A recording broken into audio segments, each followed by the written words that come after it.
ആലില കണ്ണനെ കണ്ടു വണങ്ങാൻ ഗുരുവായൂരിലെത്തുമ്പോൾ ആമോദത്താൽ ആലില മേലെ കാൽവിരലുണ്ടു കിടക്കുന്നു. ഈ ലോകത്തിൽ നാഥനെ ഇങ്ങനെ ഓമന തിങ്കളായി കാണുമ്പോൾ ആനന്ദം പരമാനന്ദം ഈ ഭക്തർക്കുള്ളിൽ വന്നിടും.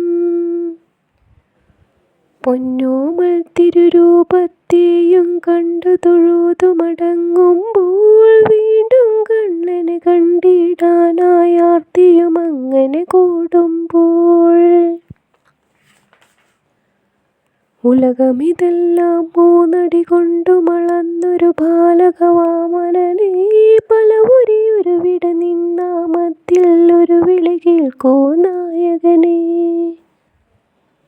അരുമക്കുളിർമണി പോലെ ഇങ്ങനെ പുഞ്ചിരി തൂകി മയക്കുമ്പോൾ കുസൃതിച്ചിരിയിൽ അലിഞ്ഞിടുന്ന ഭക്തർക്കെല്ലാം അഭയം